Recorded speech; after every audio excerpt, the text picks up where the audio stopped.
दोस्तों नमस्कार, जय श्री कृष्णा, जय श्री राधे। दोस्तों आज की चर्चा बेहद खास है और महत्वपूर्ण है। आज की चर्चा हमारी आपके इमोशन से जुड़ी हुई है, आपके फीलिंग से जुड़ी हुई है, आपके आंसुओं से जुड़ी हुई है। आखिर क्या है वह वजह जो आप रोते हैं, तो उसके पीछे कौन सा ग्रह कनेक्ट करता है आपसे, किस ग्रह का कनेक्शन होता है आपको रुलाने के पीछे, और आपके रोने की वजह से कौन सा ग्रह कमजोर हो जाता है जिस वजह से आपका प्यार आपसे छिन जाता है। अगर आप रोते हैं तो ये वजह है आपके प्यार को आप अपने आप दूर करते हैं। अगर आप रोते हैं तो यकीन मानिए आप अपने प्यार को अपने आप से खुद दूर कर रहे हैं। क्या है वजह और क्यों नहीं रोना चाहिए, क्यों ज़्यादा इमोशनल नहीं होना चाहिए। अगर आप रोते हैं तो निश्चित रूप से कोई और नहीं, आप खुद अपने प्यार को अपने से दूर कर रहे हैं। जब आपका पार्टनर आपसे कहता है कि मैं ब्रेकअप चाहता हूं, मैं अलग होना चाहता हूं, तो आप रोने लगते हैं, आप उदास हो जाते हैं। लड़कियां रोने लगती हैं ज़्यादातर और लड़के उदास हो जाते हैं, क्योंकि लड़के थोड़े से इमोशनल उतने ज़्यादा नहीं होते हैं जितना लड़कियां होती हैं, महिलाएं होती हैं। तो ऐसे में बहुत हद तक संभावनाएं बनती हैं। संभावनाएं नहीं, मैं तो कहता हूं, मैंने ये गारंटेड एक तरह से शोध किया है और पूरी तरह से मैंने इस पर विश्लेषण भी किया है और बहुत समय से मैंने इस पर शोध किया है कि निश्चित रूप से अगर आप रोते हैं तो आपका प्यार आपसे दूर होगा ही होगा। अगर आप रोते हैं और रोना अगर बंद नहीं किया तब तो हो ही जाएगा। आज हम आपका रोना बंद करने आए हैं। आप रोते हैं तो आपका प्यार आपसे छिन जाता है। अब दोस्तों यहां पर मैं कुछ बातें क्लियर करना चाहूंगा। एक रोने की वजह कोई आपके घर के फैमिली के कोई वजह से या कोई ऐसी प्रॉब्लम जिस वजह से आप उदास हैं, उस बात से भी ये चीज़ कनेक्ट होती है। कहने का मतलब ये है कि केवल पार्टनर की किसी वजह से रोने का मतलब नहीं। केवल पार्टनर ये कहे कि मेरी शादी होने वाली है तो रोने लगें, पार्टनर ये कहे कि मैं छोड़ दूंगा तो मैं ब्रेकअप कर लूँगा, ब्रेकअप कर रहा हूँ, ब्रेकअप करना है, ऐसी बातें करे तब रोना नहीं। किसी भी प्रकार का रोना, अगर आप पार्टनर के सामने किसी भी प्रकार से रोते हैं, कोई भी कारण हो, आपका पार्टनर आपसे दूर हो जाएगा। वो खुद नहीं चाहेगा, ऐसा नहीं है बिल्कुल भी। अगर कोई लोग ये समझते हो कि आपके जो इमोशनल हैं, जो आपके दुख हैं, आपके जो इमोशन हैं, जो आपकी फीलिंग है, उसको सुन करके भला आपका पार्टनर अगर दूर हो जाता है तो ऐसा पार्टनर क्यों चाहिए, कुछ लोग सोच सकते हैं। लेकिन ये पार्टनर की गलती नहीं, ये आपके ग्रह की गलती है। ये ग्रह की वजह से होता है। ज्योतिष इसका एक शोध और इसका विश्लेषण करता है। एक ज्योतिषी जब अनुभव करता है तब वो इस चीज़ को बहुत अच्छी तरीके से पाता है।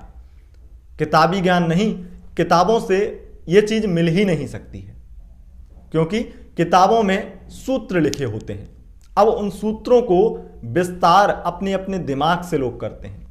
किस तरह से आप विस्तृत करते हैं, उस चीज़ को किस तरीके से देखते हैं, वो आपकी एक माइंड के ऊपर डिपेंड करता है, आपकी सोच के ऊपर डिपेंड करता है।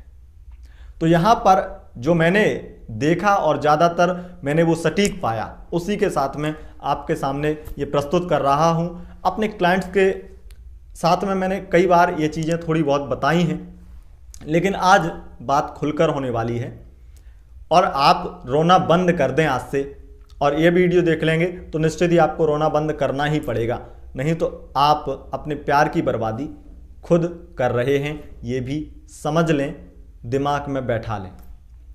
बताते हैं आपको, रोना आपका रुदन करना ये शनि से कनेक्ट होता है। शनि इसके बहुत बड़े जिम्मेदार ग्रह हैं। आपके रोने की वजह शनि है, लेकिन शनि नाराजगी कर देते हैं। जब शनि का प्रभाव पड़ता है आपके रिलेशनशिप में तो रिश्तों में नाराजगी कर देते हैं, और नाराजगी होती है। मान लीजिए नाराजगी क्यों होती है, आपके पार्टनर आपसे व्यवहार खराब करने लगें, आपको इग्नोर करने लगें, या आपको ये कह दें ब्रेकअप करना है, तो निश्चित रूप से ये शनि हैं जो उनके माइंड में ऐसा आ रहा है। और इससे आपको वो रुलाना चाहते हैं। शनिदेव आपको रुलाना चाहते हैं और आप रोए। आपके रोने से क्या कमजोर होगा? आपके रोने से शुक्र कमजोर होगा। शुक्र कमजोर होगा रोने से, और शुक्र जो कि प्रेम के कारक है। फिर दूसरा ग्रह चंद्रमा, ये आपके जो अंदर का एक इमोशनल फीलिंग है वो है चंद्रमा। आपने चंद्रमा को रो रो करके कमजोर कर लिया। उसके बाद में बारी आ जाती है जब रोना आपका, जब चेहरा उदास रहेगा तो आपके चेहरे का रंग उड़ जाएगा, फीका पड़ जाएगा। खुशी जो, क्योंकि सुख के कारक शुक्र को माना जाता है, तो जो खुशी है, बाहर की खुशी, अंदर की खुशी, वो निकल जाएगी। और वो खुशी जो है, वो सुकून जो है, वो निकल गया। शुक्र डाउन, और शुक्र डाउन, चंद्रमा डाउन शनि की वजह से, आंसुओं की वजह से, तब आपके पार्टनर को अपने आप में ही ऐसा लगने लगेगा। और खास करके मैं और राशियों की बात नहीं, मैं कुछ राशियों के नाम भी बता देता हूं आपको। बाकी 12 राशियों में से 4 राशियों को छोड़ करके, एक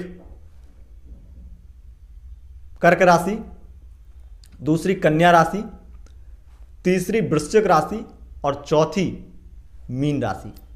अगर इन राशियों को छोड़ करके आपके पार्टनर होते हैं तो निश्चित रूप से वो आपके ये जो आप परेशानी जो क्रिएट करेंगे, इस वजह से वो आपको छोड़ सकते हैं। वो छोड़ सकते हैं और छोड़ देंगे अगर आप ये बराबर करते रहे। अगर उसकी शादी तय हो गई तो ये आपको कोई उपाय कर रहे हैं या कुछ भी कर रहे हैं, और आपकी शादी या आपके पार्टनर की शादी तय हो रही है और इसमें आप रोते हैं, तो जो उम्मीदें ब्रह्मांड में लगी हुई हैं, आपकी शक्ति जो है, आप उपाय कर रहे हैं, कुछ भी कर रहे हैं, उससे आपको जो उम्मीदें लगी हुई हैं वो आपने खत्म कर दी। आपने रो करके जता दिया कि नहीं, अब मैं दुखी रह लूंगी या रह लूंगा, पर अब तो हो गया जो हो गया। आपने ये वहां पर क्लियर कर दिया कि अब मेरे पास में है आंसू और मैं रो लूंगा, रो लूंगी। तो फिर ब्रह्मांड की शक्तियों को यह आभास हो जाता है कि यह व्यक्ति रो करके शांत हो जाएगा। इसे यह चीज देने की जरूरत नहीं है, इसे इस चीज की इतनी ज्यादा आवश्यकता भी नहीं है। वही बात पैसों पर आती है, धन की बात। अगर यहां पर उदाहरण के रूप में आपको बताएं, आपको उदाहरण के रूप में बताएं, धन की बात जो है, अगर कोई व्यक्ति बहुत अधिक धन खर्च करता है, बहुत अधिक धन खर्च करता है, तो उसे भगवान ब्रह्मांड अधिक देने लगता है। क्यों? क्योंकि उसे पता चल जाता है, ब्रह्मांड को पता चलता है कि इस व्यक्ति के खर्चे लिमिटेड नहीं है, इस व्यक्ति को इतने में संतुष्टि नहीं है, इस व्यक्ति की पूर्ति इतने धन से नहीं हो रही है, इसे और देने की जरूरत है। वो तब होता है जब आपके कर्म भी अच्छे हों, अच्छी दिशा में हो, कार्य भी, मेहनत भी, वो सब पर डिपेंड करता है। लेकिन आप अगर कर्म कर रहे हैं और कर्म करने के बाद में भी आपने अपने आप को नेगेटिव कर लिया, आप रो रहे हैं, आप उदास हैं, तो आपने ये ब्रह्मांड को एक मैसेज भेज दिया कि अब मैं रो लूंगी, रो लूंगा, पार्टनर अब जा रहा है तो जाने दो, आपने कह दिया। और अगर यही आप उल्टा करें, आप खुशी से पॉजिटिव रह करके अगर ये सोच लें कि आपका पार्टनर आपको मिलेगा और मिलेगा मिलेगा मिलेगा, ये मन में ठान लें। बाकी तो जो होगा वो होगा ही होगा, आप उसे आंसुओं से बदल नहीं सकते। लेकिन अगर ये ठान लेंगे तो बहुत अच्छी संभावनाएं बनती हैं कि आप निश्चित रूप से अपने आंसुओं को रोक करके अपने पार्टनर को पा लेंगे। ये बहुत ज़्यादा ही सटीकता और विश्लेषण जो मैंने किया है उस पर मैं आपको सच में बताऊं तो बहुत ज़्यादा मैंने ये अनुभव किया है कि ज़्यादातर लोग, और आप लोग भी इस चीज़ को बताएंगे कि आपने जिस दिन से रोना प्रारंभ किया, अगर इन राशियों के अलग पार्टनर थे, वो आपको इग्नोर करना चालू किए कि नहीं, आपके साथ में संबंध खराब हुए कि नहीं, उसके बाद में आपका ब्रेकअप हुआ कि नहीं। अगर इस चीज़ को आप समझेंगे तो इस बात को बिल्कुल सटीक पाएंगे। इसलिए आज से रोना बंद कीजिए। वो मिलेगा या नहीं मिलेगा ये बाद का विषय है, पहले उसे पाना है, ये दिमाग में, एक माइंड में सेट कर लीजिए। उसे पाना है और हर हाल में पाना है, लेकिन खुश रह कर के पाना है। अगर वो नहीं मिलेगा तब भी मुझे दुख नहीं होना चाहिए। अगर वो नहीं मिलेगा ये सोचना भी नहीं है, लेकिन फिर भी ये दिमाग में डाल लीजिए कि अगर वो नहीं भी मिल रहा है तब भी मुझे दुखी नहीं होना है, तब भी मुझे पॉजिटिव रहना है, तब भी मुझे खुश ही रहना है। तो भले ही उसके साथ में आपकी शादी भले ही ना हो, लेकिन इससे आप जीवन में कभी भी उसके प्यार को कम होता नहीं देखेंगे। ये चीज़ें शादी भी करवा सकती हैं और ये उपाय, इससे सरल उपाय आपके लिए कुछ नहीं हो सकता है। ये शुक्र की मजबूत स्थिति होती है। अगर कोई व्यक्ति अपने दुख दर्द में गम है बहुत ज़्यादा, उसमें भी वो मुस्कुराता है। शेर शायरी की बात नहीं कर रहे हैं कि वो व्यक्ति अंदर से गम में है और बाहर मुस्कुरा रहा है, वो चीज़ नहीं है। अंदर से भी खुश ही आपको रहना है और वो आप जाने कि आपको कैसे रहना है। बहुत लोग रहते हैं और उन्हें उसका फल भी मिलता है। टेंशन और बहुत ज़्यादा चिंता हो जाए अलग बात है, लेकिन आंसू निकलना और हरदम आंसू में हरदम रोना, ये आपके शुक्र को कमज़ोर कर देता है। शनिदेव के साथ संबंध कुंडली में भी ऐसे बनते हैं जिससे आपको रोना आता है। और जो 4 राशियां बताई उन 4 राशियों के लोग तो कुछ ज़्यादा ही रोते हैं। कर्क, कन्या, वृश्चिक, मीन, इन 4 राशियों के लोग कुछ ज़्यादा ही रोते हैं, ये भी चीज़ है। इन राशियों के साथ में अगर संबंध है तब तो थोड़े पॉजिटिव रहते हैं, ठीक रहते हैं। दोस्तों, अगर आपको यह जानकारी पसंद आई है तो कमेंट बॉक्स में बताइए, आप अपनी राय दीजिए। मैंने इस पर बहुत ज़्यादा विश्लेषण किया, बहुत ज़्यादा शोध किया, बहुत ज़्यादा सोचा विचारा, और इस पर मेरी लगभग 2-3 साल से रिसर्च चल रही थी और इस चीज़ को मैंने 100% सही पाया है। बाकी आप जाने, आप बताइए कमेंट बॉक्स में, क्योंकि आप लोगों से ही तो वो अनुभव मिलता है, आपसे ही तो वो जानकारी मिलती है।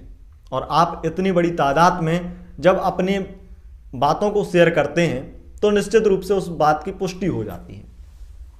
इसलिए इस वीडियो को जितना हो सके उन लोगों के साथ में शेयर करना जो लोग रोते हैं, जो आपके दोस्त हैं, जो आपके फ्रेंड्स हैं, जो आपके रिलेटिव हैं, वो अपने प्यार के लिए रोते हैं। उनसे ये बात कह दो कि रोना नहीं है। अगर रोना आता है तो निश्चित रूप से आप उसे अपने आप से दूर कर रहे हैं। और जो व्यक्ति रोते नहीं हैं उन्हें बहुत सारी खुशियां मिलती हैं, बहुत सारी चीज़ें उनकी बदलती हैं और बदलना पड़ता है ब्रह्मांड को। ये स्थिति अगर आपको बनानी है तो रोना बंद कर दीजिए और खुशी से पॉजिटिव होकर के उपाय कीजिए। उपाय के वीडियोस आपको मिलते रहेंगे। शुक्र को मजबूत करने के लिए भी उपाय देंगे, क्योंकि शुक्र मजबूत हो, चंद्रमा मजबूत हो। चंद्रमा तो 70% कुंडलियों में खराब ही रहता है और इसी वजह से लोगों को प्यार नहीं मिल पाता है। चंद्रमा को मजबूत करने के लिए उपाय भी बताएंगे, शुक्र को मजबूत करने के लिए उपाय भी बताएंगे और ग्रहों को मजबूत करने के लिए भी उपाय बताएंगे। और जो राहु और शनि प्रभाव देते हैं, रिश्तों को खराब करते हैं, उनको सही करने के लिए भी उपाय बताएंगे। बने रहिएगा इस चैनल पर। अगर वीडियो पसंद आई है इसे लाइक करें और अपने दोस्तों के साथ ज़्यादा से ज़्यादा शेयर करें। चैनल को सब्सक्राइब करके बेल आइकन प्रेस कर लें। और गुरुवार को ज्योतिष संबंधी निःशुल्क सलाह पाने के लिए इंस्टाग्राम पर फॉलो करना ना भूलें। इंस्टाग्राम और फेसबुक पेज दोनों का लिंक आपको डिस्क्रिप्शन में मिल जाएगा, वहाँ पर फॉलो करेंगे तो निःशुल्क आपकी जन्म कुंडली भी देखी जाएगी और निःशुल्क आपके सवालों के जवाब भी मिलेंगे आपको। बाकी अगर आप पर्सनल अपनी कुंडली दिखवाना चाहते हैं, जन्मांक दिखवाना चाहते हैं, अपना हस्तरेखा या फेस रीडिंग करवाना चाहते हैं, अपनी लव लाइफ के बारे में जानना चाहते हैं, तो आप व्हाट्सअप नंबर पर संपर्क कर सकते हैं। व्हाट्सअप पर मैसेज करें, वहाँ पर आपको प्रोसीजर पता चल जाएगा। बहुत बहुत धन्यवाद दोस्तों, नमस्कार।